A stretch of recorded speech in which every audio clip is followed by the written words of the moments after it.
ഹരി ഓം സർവം കൃഷ്ണാർപ്പണമസ്തു.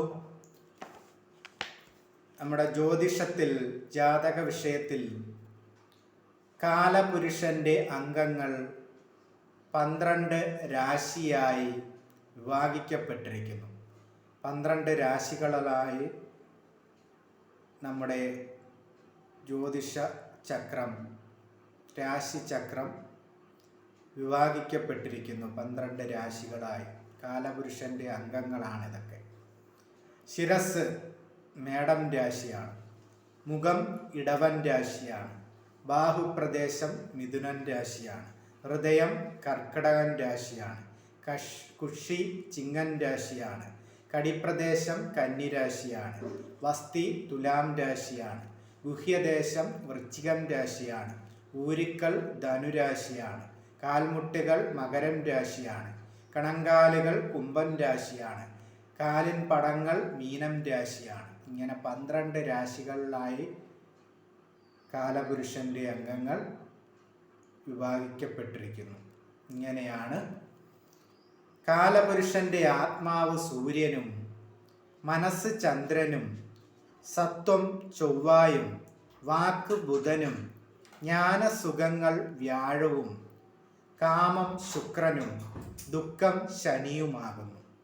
സപ്തഗ്രഹങ്ങളിൽ ആദിത്യചന്ദ്രന്മാരെ രാജാക്കന്മാരായും, ചൊവ്വായെ സേനാനായകനായും, ബുധനെ യുവരാജാവായും, വ്യാഴ ശുക്രന്മാരെ മന്ത്രിമാരായും, ശനിയെ ഭൃത്യനായും കൽപ്പിച്ചിരിക്കുന്നു. ആദിത്യൻ, ചന്ദ്രൻ, ചൊവ്വ, ബുധൻ, വ്യാഴം, ശുക്രൻ, ശനി, രാഹു, കേതു ഇങ്ങനെയുള്ള 9 ഗ്രഹങ്ങളിൽ രാഹു കേതുക്കൾ ഒഴികെ മറ്റെല്ലാ ഗ്രഹങ്ങൾക്കും മേഷാദി രാശികളിൽ വെവ്വേറെ സ്ഥാനങ്ങളുണ്ട്. മേടം മുതലുള്ള മീനം വരെയുള്ള 12 രാശികളിൽ വെവ്വേറെ സ്ഥാനങ്ങൾ കൽപ്പിച്ചിട്ടുണ്ട്. രാഹുവിനും കേതുവിനും ഒഴികെയുള്ള 9 ഗ്രഹങ്ങൾക്ക്.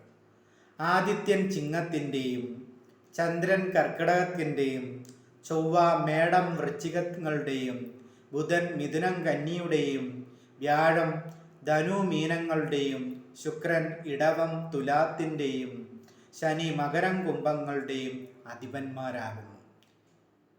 ഇങ്ങനെയാണ് ഈ 12 രാശികളെ മേഷാദി മേടം ഇടവം മിഥുനം കർക്കിടകം ചിങ്ങം കന്നി തുലാം വൃശ്ചികം ധനു മകരം കുംഭം മീനം എന്നിങ്ങനെയുള്ള ഓരോ രാശികൾക്കും അധിപന്മാരായിട്ട് ഓരോ ഗ്രഹങ്ങളെയും കൊടുത്തിരിക്കുന്നത്. അതാണ് ഇപ്പോൾ വിവരിച്ചത്. രാഹു കേതുക്കൾക്ക്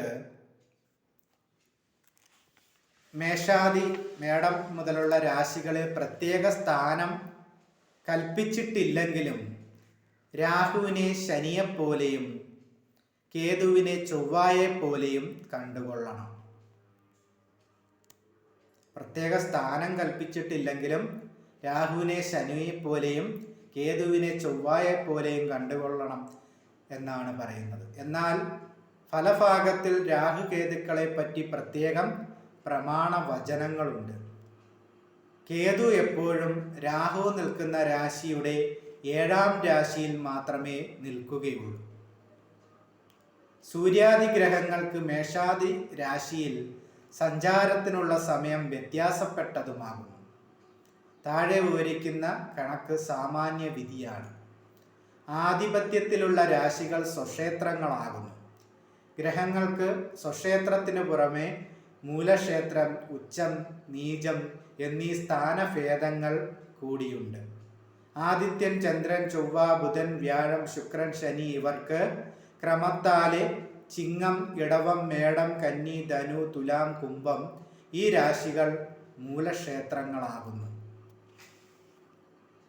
ആദിത്യന് ചിങ്ങവും, ചന്ദ്രൻ ഇടവവും, ചൊവ്വായ്ക്ക് മേടവും, ബുധന് കന്നിയും, വ്യാഴത്തിന് ധനുവും, ശുക്രന് തുലാമും, ശനിക്ക് കുംഭവും മൂലക്ഷേത്രങ്ങളാകുന്നു. ത്രികോണരാശികളെ മൂലത്രികോണരാശികളെന്നും മൂലക്ഷേത്രങ്ങളെന്നും പറയപ്പെടുന്നു.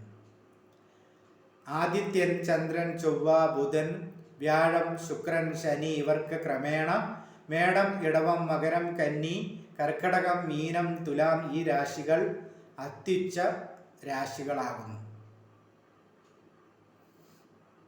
ആദിത്യന് മേടവും, ചന്ദ്രന് ഇടവവും, ചൊവ്വായ്ക്ക് മകരവും, ബുധന് കന്നിയും, വ്യാഴത്തിന് കർക്കടകവും, ശുക്രന് മീനവും, ശനിക്ക് തുലാമും ഉച്ചക്ഷേത്രങ്ങളാകുന്നു. പൂർണ്ണബലമുള്ളത്. ആദിത്യന് മേടത്തിൽ 10-ാം തീയതിയും മേടം 10 10-ാം ഉദയം അത്യുച്ചമാകുന്നു. ചന്ദ്രന് ഇടവത്തിൽ 3-ാമത്തെ തീയതി ഇടവം 3, ചൊവ്വായ്ക്ക് മകരത്തിൽ 28 ഉച്ചാര മകരം 28 തീയതിയും, ബുധന് കന്നിയിൽ 15-ാമത്തെ തീയതിയും, വ്യാഴത്തിന് കർക്കടകത്തിൽ 5-ാമത്തെ തീയതിയും, ശുക്രന് മീനത്തിൽ 27-ാമത്തെ തീയതിയും, ശനിക്ക് തുലാത്തിൽ 20-ാമത്തെ തീയതിയും പരമോച്ചം അല്ലെങ്കിൽ അത്യുച്ചമാകുന്നു. പൂർണ്ണബലമാകുന്നു. ആ സമയത്ത് ക്ഷേത്രങ്ങളെ ഉച്ചാര, മാടനോട്ട് എന്നൊക്കെ പറഞ്ഞ് കേൾക്കാറില്ലേ? അതാണ് ഈ മകരം 28 എന്നൊക്കെ പറയുന്ന മകര ചൊവ്വായുടെ ഉച്ച രാശി, പൂർണ്ണ ബലമുള്ള രാശിയാണ്. അതാണ് ഉച്ചാര എന്നൊക്കെ പറയുന്നത്.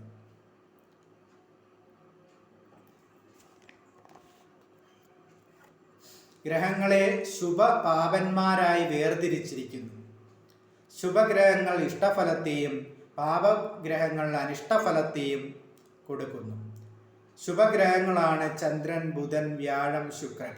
പാപഗ്രഹങ്ങളാണ് സൂര്യൻ, ചൊവ്വ, ശനി, രാഹു, കേതു. എന്നാൽ പാപസംബന്ധമുള്ള ബുധനും ക്ഷീണചന്ദ്രനും പാപന്മാരാകുന്നു. ബലമില്ലാത്ത ചന്ദ്രനും പാപസംബന്ധം പാപഗ്രഹത്തിനോട് ചേർന്ന് നിൽക്കുന്ന ബുധനും പാപന്മാരാണ്. കറുത്തപക്ഷത്തിലെ അഷ്ടമിയുടെ ഉത്തരാർദ്ധം മുതൽ വെളുത്തപക്ഷത്തിലെ അഷ്ടമിയുടെ പൂർവാർദ്ധം വരെയുള്ള ചന്ദ്രൻ ക്ഷീണചന്ദ്രനാണ്, ബലമില്ലാത്ത ചന്ദ്രനാണ്. കറുത്തപക്ഷം തുടങ്ങി അഷ്ടമി തിഥി തൊട്ട് വെളുത്തപക്ഷത്തിലെ അഷ്ടമി വരെ ക്ഷീണചന്ദ്രനാണ്, ബലമില്ലാത്ത ചന്ദ്രനാണ്. അതാണ് ക്ഷീണചന്ദ്രൻ എന്ന് പറയുന്നത്. ഗ്രഹങ്ങൾക്ക് പുരുഷത്വവും സ്ത്രീത്വവും നപുംസകത്വവും ഉണ്ട്. പുരുഷഗ്രഹങ്ങളാണ് ആദിത്യനും ചൊവ്വായും വ്യാഴവും. സ്ത്രീഗ്രഹങ്ങളാണ് ചന്ദ്രനും ശുക്രനും രാഹുവും. നപുംസക ഗ്രഹങ്ങളാണ് ബുധനും ശനിയും കേതുവും. ഇതാണ് ഗ്രഹങ്ങൾക്ക് ബലം. ഉച്ചത്തിൽ പൂർണ്ണബലമാണ് ഗ്രഹങ്ങൾക്ക്, 60. മൂലക്ഷേത്രത്തിൽ 3/4 ബലമാണ്, 45. സ്വക്ഷേത്രത്തിൽ പകുതി ബലമാണ്, 30. അതിബന്ധുക്ഷേത്രത്തിൽ 8/3 ഓഹരിയാണ്, 22.5. ബന്ധുക്ഷേത്രത്തിൽ 1/4 ഓഹരിയാണ്, 15. സമക്ഷേത്രത്തിൽ 1/4 ഓഹരി, 7.5. ശത്രുക്ഷേത്രത്തിൽ 16 മുതൽ 1 ഓഹരി, 3.5. അതിശത്രുക്ഷേത്രത്തിൽ 32 1 ഓഹരി, 1/4. 1/8. ഇതാണ് ഗ്രഹപരമായിട്ടുള്ള, രാശിപരമായിട്ടുള്ള, ജാതകപരമായിട്ടുള്ള പൊതുവായിട്ടുള്ള കാര്യങ്ങൾ. ഹരി ഓം. സർവം കൃഷ്ണാർപ്പണമസ്തു.